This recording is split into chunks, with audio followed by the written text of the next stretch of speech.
The Prince of Persia IP has been dormant for many years, with fans clamouring for a new game in the series. We initially got the announcement of a Prince of Persia Sands of Time remake, but what I don't believe anyone saw coming was a second Prince of Persia game in development, which turned out to be The Lost Crown. I, like many others, was not prepared for how good the game is. A 2.5D Metroidvania that is not only an absolute joy to play through, but also implements some smart ideas which pushes the genre forward. Before we get into the meat and potatoes, I just want to give a shout out to Ubisoft for providing me with the PlayStation 5 code for Prince of Persia The Lost Crown, and oh boy, what a way to kick off the year. One of them would become a legend.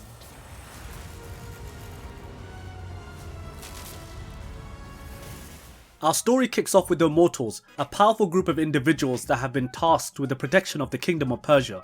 We are thrown right into the middle of a war, and this is where we learn the controls and certain functionalities in the game. We play as Sargon, a member of the Immortals who gets wrapped up in way more than what he bargained for, due to the Queen's son Prince Hassan being kidnapped and taken to Mount Kaf, a place that holds a lot more mystery than it lets on. It's difficult to talk much about the story without spoiling too much, but if you blaze through the game, you'll probably miss out on a lot of lore that, in my opinion, adds to the overall narrative.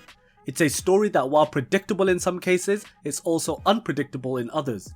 It does the job it needs to and ties up all loose ends well. Barum, this is Azad, one of Ardashir's men. What Prince of Persia The Lost Crown does amazingly is its gameplay, which never made me feel bored or frustrated with it from beginning to end. Other than a brief time in a few other locations early on, most of the game takes place on Mount Kaf, and I was surprised by just how big it was.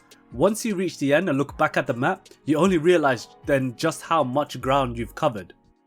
The game really encourages you to explore as much as possible, and I actually agree with this. While you don't have to go everywhere in order to complete the game, you will end up missing out on some areas which offer interesting combat and platforming challenges. Of course, worry not, because even once the game is done, you can go back and clean up anything you missed out. A game changer in this area are the memory shards, which allow you to pin screenshots to the in-game map to keep track of blocked paths, chests and areas of interest.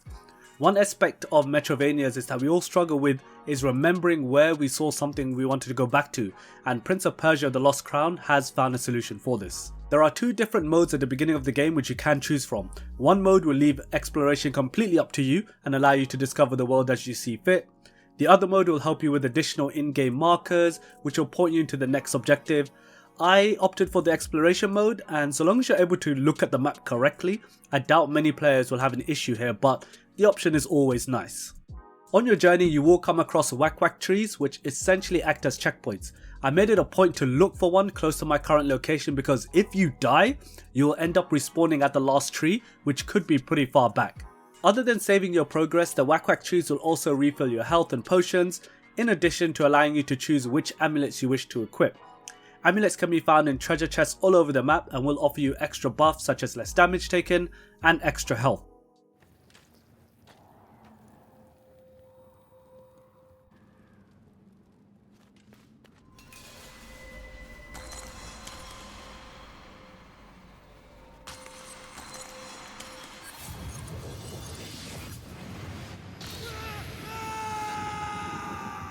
Sargon is quite agile and athletic, which makes moving through the environment a breeze.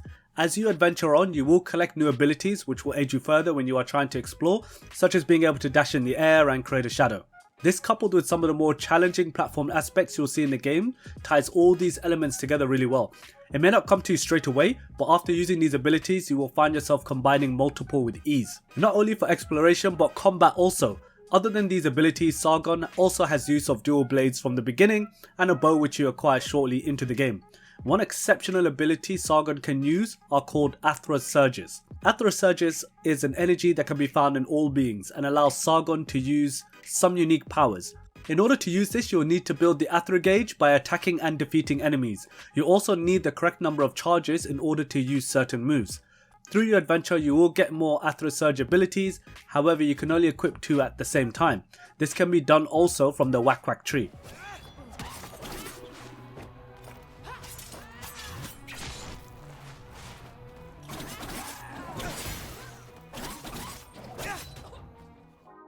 So when it comes to your abilities, dual blades and bow, this all comes together beautifully in combat, and Prince of Persia The Lost Crown does this extremely well.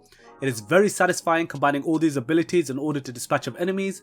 Feeling a little bit more experienced? Try parrying the enemy attacks, and if you manage to do this successfully, especially when they glow yellow, you will be treated to a one-hit kill in most cases. Another aspect of the combat which I do adore is the boss battles, as they can get completely over the top, but in the best way possible. Most bosses have 3 phases to them, with each phase just upping the ante.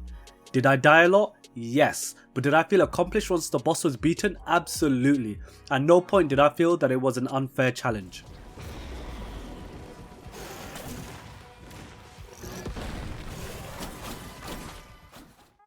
I could go on for hours about this game, but please know that I thoroughly enjoyed my time with Prince of Persia The Lost Crown and look forward to getting back in for the platinum.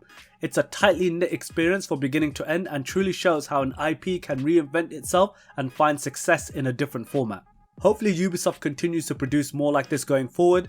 Prince of Persia The Lost Crown gets the first platinum stamp on the channel. You do not want to miss out on this game. Thanks for checking out this review. Please do click like, leave a comment if you have played the game, and subscribe to the channel for more content coming soon.